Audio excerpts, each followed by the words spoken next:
I've talked about the Bolshevism, which built a faction and then a party over the years from the 1890s to 1917, which was able to inspire and educate the Russian workers, or the workers of the Tsarist Empire, so that their workers' councils took power in 1917, was able to lead a revolution. And the reality is very different from the image that comes down to us of Bolshevism. Where does that image come from?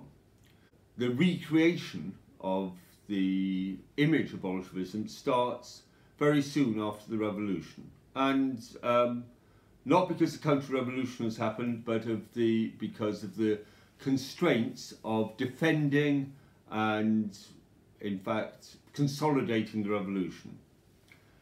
When the workers' councils took power, that meant that delegates from all over Russia had gathered together in St. Petersburg.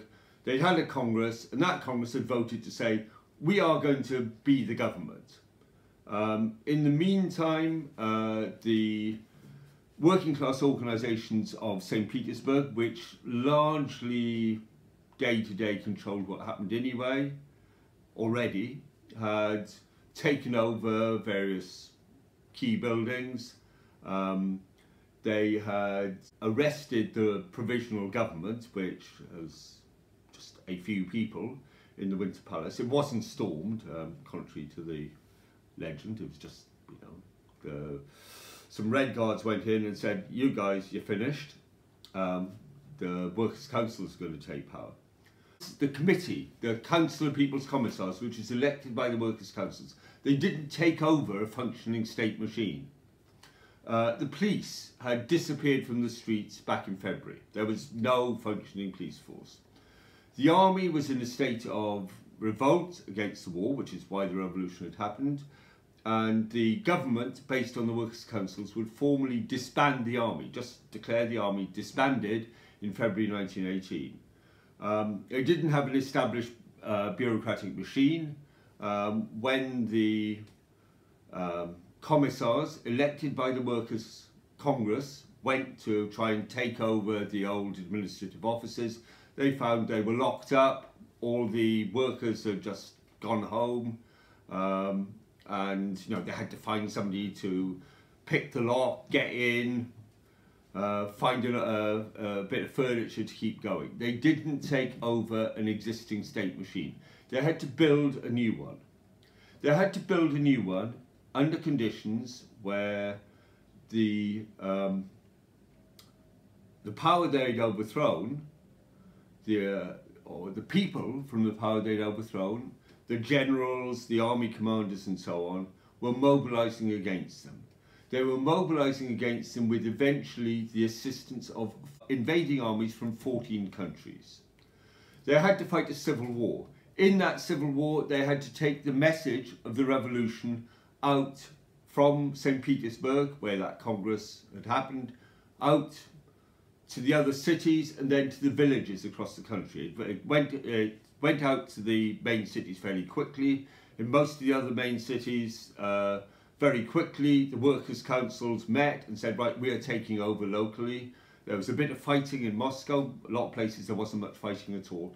But they had to take it out to the villages, to the remote rural areas, and they had to take it out in a situation where they were fighting a civil war. They had to build a new state machine capable of defending the revolution and winning that civil war. And in the end, by 1922, they had won the Civil War, which was in large part a process of politically winning over the great mass of the peasantry outside the cities to support the revolution that the workers had made. But it was also a war. It was a military conflict. To run that war, they had to organise a new army, they had to feed the new army, they had to feed the cities. And they had to build an administrative machine to do that.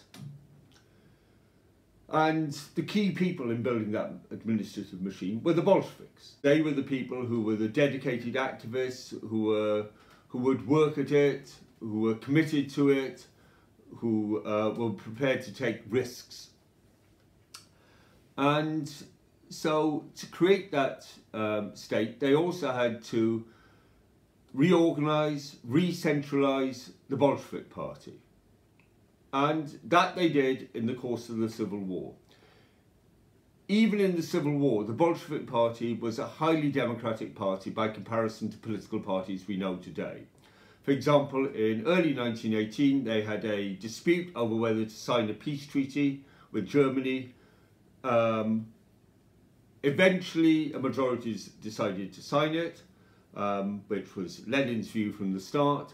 But in the beginning, Lenin was in a minority. He had very outspoken opponents who were Bolsheviks, who not just argued in committee meetings, had their own daily paper arguing their point of view.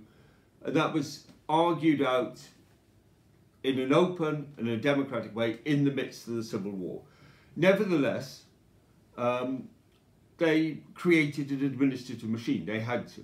A lot of things had to be done summarily, right? The White Army's approaching. What are we going to do? Are we going to retreat? Are we going to counterattack? Are we going to stop here and hold our ground? Those things had to be decided basically by command of elected officials, but by officials. There was a tightening up, an organisational transformation of the Bolsheviks in the course of the Civil War. They were aware of that. Why did they do it? Because firstly, they wanted to defend the revolution. Secondly, they believed everything depended on extending that revolution internationally, on workers in other, more advanced, richer countries making revolutions and spreading the workers' revolution beyond the very poor, very underdeveloped Russian Empire.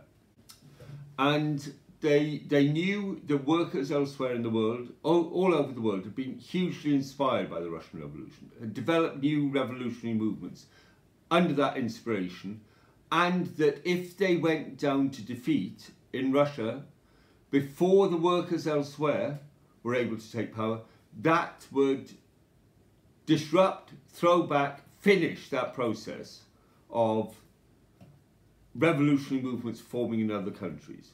If they were defeated, the revolutionary movements elsewhere would be dismayed, thrown back. Workers would be concluding, well, we thought the workers could take power, but it turns out they can't hold it. So they held on for the sake of their own revolution and for the sake of the international revolution.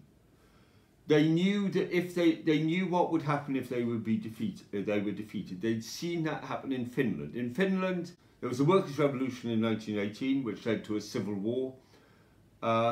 In that civil war, the workers lost.